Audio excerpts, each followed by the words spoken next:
皆さんごきげんよう、上川薫です。今回取り上げる話題は、台湾にナンシー・ペロシアメリカ下院議長が訪問しました。これに関してニュースでは報じられていない視点から世界のニュースを見るときに考えなければならないポイントについて皆さんに提示していこうと思います。今回ペロシ下院議長が台湾を訪問するにあたってはニュースとしては大きく報じられました。しかしその報じられ方のその内容というのは主に中国、台湾、アメリカこの3カ国の間における様々な駆け引きというものが中心に置かれていて、日本はほとんど関係ないかのように報じられていました。しかしそれは大きな間違いです。また、今回の話で全く報じられていない内容としては、ロシアによるウクライナ侵略についても言及する必要があります。なぜならば、ロシアによるウクライナ侵略によって国際情勢は大きな転換点を迎えているからです。そこで、ロシアによるウクライナ侵略で注目すべきポイントというものをまず提示し、これに伴って東アジア情勢にどのような影響があるかについて解説を行っておきましょう。現在のウクライナ情勢で学ぶべき点というのがたくさんあるわけですが、その中において一つ主要な項目を挙げましょう。まず第一に、戦争というのは別に合理的な理由をもって始まるものではないということです。この考え方は皆さんにとっては受け入れがたいものでしょう。例えば、貿易が非常に盛んな国同士が戦争するなんて、どちらにとってもものすごい損失が発生する。そんなバカなことをするはずがないという考え方です。この考え方そのものは別に何か突飛なものではなく、現在においても多くの人が信じていることです。どちらも損をするのであれば、そんなバカなことをする人はいないはずだという考えです。ところが、ロシアによるウクライナ侵略というのは少なくとも双方にとって多大な損失を生み出すものであって、決して誰かが得しているというわけではありません。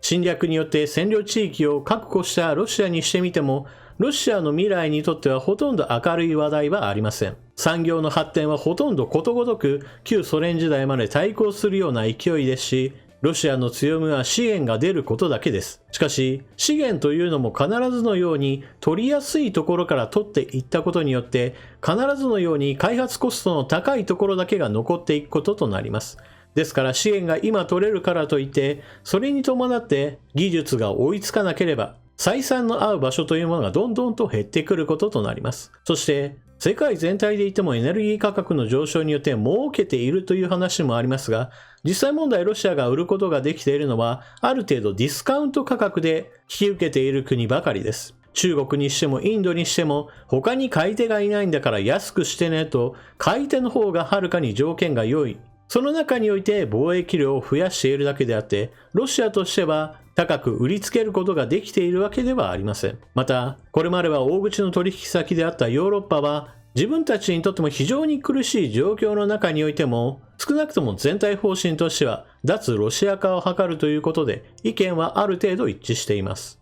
このような必要性に迫られた大きなエネルギー政策の転換というのは、必ずのようにロシアにとって味方するわけではありません。例えば天然ガスが安く手に入らないのであれば、原子力をどんどんと増やしていこうという動きが広がっていったとしても不思議ではありません。ウランについて言ってもロシアからは産出しますが、他の国、例えばカナダやオーストラリアにおいてもある程度取ることができますし、別にロシア産にこだわる必要はないとなれば、時間はかかったとしても、ロシアからの脱却というものは図ることができるわけです。また人的損害から言っても、若い人が多く亡くなるということはロシアの産業についても未来を閉ざす動きです。先進各国においては少子高齢化が進むといった現象はよく見られることですが、それはロシアにおいても別に例外ではありません。そして戦場においてはまさに労働世代の多くが戦場へ向かってそして死傷するわけですから、これが産業にとってプラスになるわけがありません。ですから戦争というのは利益を得られるから始めるのだといった考え方は全く事実としては当てはまらないわけです。ただし侵略をしている当事者にとっては自分たちを納得させるための政治的な目標というものがあります。例えばそれはウクライナ国内に親ロシア派の人たちがいて、これらの人たちが虐殺されているからこれを保護しなければならないという名目なのです。他にもウクライナという国はナチス政権によって支配されており、これらの圧政下にある人々を解放するのだといった考え方なども提示されています。これらなどは私たちから見れば一体何を言っているんだろうという具合にして、基本的には合理性というのはその本人から見れば合理的であったとしても、他者から見た場合においては全く非合理的であるといったことが現実に存在し得ます。このようなことから戦争というのは合理的に始めるものだ。だから不合理な行動というものは取らないものだといった考え方というのは全く現実とそぐわないということを理解する必要があるでしょう。この理論というものを例えば台湾と中国との関係に持ってきた場合においても、中国と台湾の間における貿易関係というのは非常に密接であり、戦争状態になった場合においてはどちらにとっても非常に手痛いことになります。台湾は半導体をはじめとした先進分野における世界的に技術力のある国であり、台湾と戦争することによって中国が得るものはほとんどありません。しかし中国にとっては自分たちを納得させるための理論といったものは用意しています。それが台湾というのはあくまでも中国領の一部であって、そこにいる台湾の人々というのはあくまでも中国大陸の中国共産党支配下に入っていない地方の一部の人に過ぎないのだ。これらの人々を中央政権に従わせることは中国対立の統一にとって欠かせない事業であるという考え方です。つまりここにおいても別に経済的合理性など一切存在せず、政治的な目標においてはそうした様々な損失が発生することを前提とした上でも、侵略によって台湾を統一する目標というものを中国共産党は持っているわけです。なおこの話は別に私が作り話をしているわけではありません。中国共産党はこうした武力を使ったとしても台湾政府を打ち倒し、そして中国共産党の支配下に置くべきだという考え方ははっきりと中国共産党自身が公開情報として出しているものであり、決して何かの陰謀論ではありません。そしてこれは先ほども述べたように彼らにとって合理的ではあっても、海外から見た私たちから見れば非合理的な主張に基づいていずれ戦争をしたとしても何らおかしくないということを意味しています。そして総じて言えば戦争に対するハードルが下がったという事実を決して見逃してはいけません。ロシアによるウクライナ侵略というのは国家間戦争を意味していますが、プーチン大統領はこれに関して戦争ではないと今でも言い張っています。しかしこれを見て戦争ではないと私たちが認識することはほとんど不可能でしょう。プーチン大統領にしてはウクライナ全土に対してミサイル攻撃を行い、そして本格的な侵攻によって兵士19万以上を侵入させて占領地域を確保している。これを特別軍事作戦と見え打っているのはまさに現実を無視した動きだと言えます。そしてこのような無茶苦茶な理論に付き合う形で何もできていないのが国連という組織です。例えば国連の組織においては常任理事国は特権的な位置にあります。第二次世界大戦時における戦勝国クラブと言われるゆえんです。そして常任理事国が戦争した場合においては国連は全く機能しませんよということを示したのがロシアによるウクライナ侵略です。そして中国はどうでしょうか。中国も国連の常任理事国です。中国の場合だと台湾に対する侵略行為というのはあくまでも国内問題であって国家間戦争ですらないと今までずっと言ってきましたから、今後においてもそのことが変わるわけではありません。侵略を実際に行っているロシアに対して世界の全ての国が制裁をかけているかといえばそういったわけではありません。日米を中心として制裁をかけ、そして NATO 各国から武器供与がウクライナに行われていますが、決して部隊を送って援軍が到着しているといったことはありません。なぜならばウクライナには軍事同盟をしている国というのが一つもないからです。ですから、ウクライナに対して武器供与が行われていること、それ自体も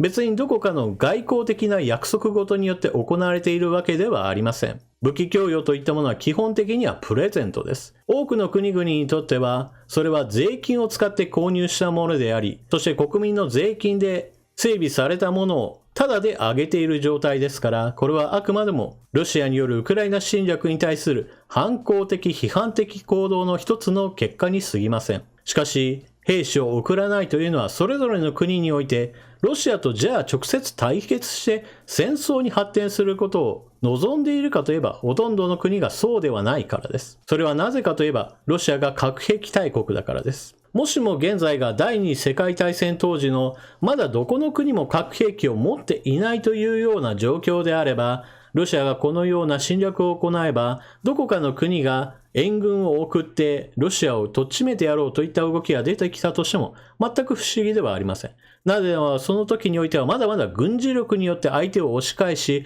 そして国境線を変えるということがまだまだ常識的な範囲として行われていたような時代だからです。ではこのこともやはり中国と台湾の情勢について当てはめた場合において、台湾はどこかの国と軍事同盟を結んでいるわけでもありません。アメリカとの関係というのはあくまでも台湾を支持し、そして台湾における民主主義陣営としての存在をある程度守っていこうという、ある意味善意に基づいたものであり、決してアメリカが自動参戦するような軍事同盟下にあるわけではありません。ですから、中国による台湾攻撃が始まったとしても、本当にアメリカ軍が参戦してこれを助けるかどうかといったことは、実際のところその状況が起こってからではないと確かめようがないものなのです。しかも、たとえアメリカが助けに入ったとしても、じゃあ他の国はどうなのかといえば、やはりここにも問題があって、先ほど述べたように、台湾は多くの国々と軍事同盟を結んでいるわけではありませんから、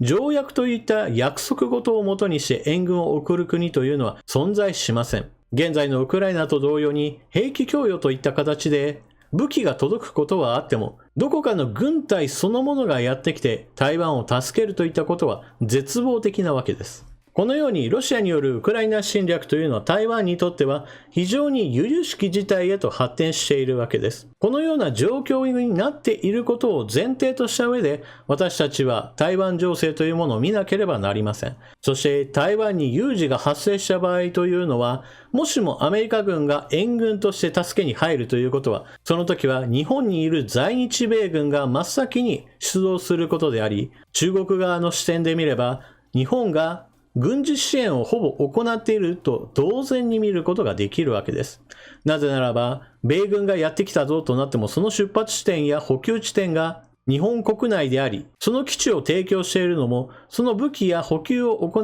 のに支援を行っているのも日本というのであれば、ほぼほぼ日本とアメリカは一体化した状態であり、敵として見なされるわけです。ですから、報道などにおいては、米中戦争が始まってしまうかもしれないといったような煽り立てる人たちがいるわけですが、その時に注意しなければならないのは、米中、そして台湾のこの3カ国だけの話で終わることではないということです。その時先ほども述べたように、アメリカと日本は一体と見られ、日本も当事者であることから、台湾有事は日本にとっても有事ですよと言われるわけです。この視点がニュースにおいては全く抜け落ちています。よく日本国内だけを見ていて世界情勢のことについて一切考えませんよという人の場合においては、日本さえ何かしなければ日本は戦争に巻き込まれないという理論をもってして、日本はこれまで平和だったんだから何もしなくていいということを主張する人たちがいます。しかし日本は世界の中における一つの国であって、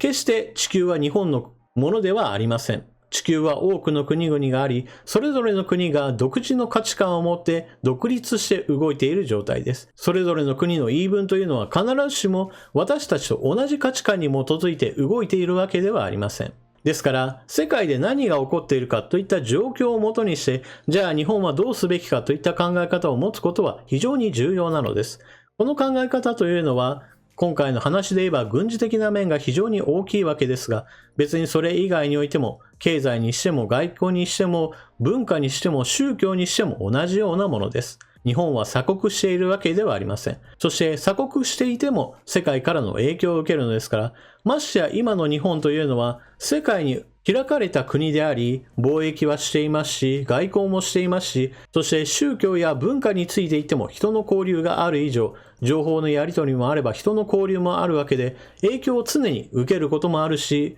影響を与えることもあるわけです。にもかかわらず軍事だけが自分たちは何もしなければ何にも問題はないという考え方は全く現実を無視していると言えます。ニュースの報道などにおいても、あたかも台湾情勢のことなんだから日本には全く関係ないんだと考えることは、私は完全に間違ったものの見方だと思います。というわけで今回の動画は少し概念的な話ばかりでしたが、現在の報道、そして物の見方から言っても、世界情勢と日本の情勢というのは必ずどこかで結びついている部分があり、それらを無視して物事を見るのは必ず見落としが発生するというお話をしました。皆さんはこの話を聞かれてどのようなことを思われたか、ぜひともコメントしていってください。というわけで今回の動画はここまで。最後までご視聴いただきありがとうございました。チャンネル登録していない方はぜひともチャンネル登録していってください。そして動画を見終わったら評価ボタンのクリックと投げ銭機能のあるところではぜひともご利用ください。それでは次の動画でまたお目にかかりましょう。またね。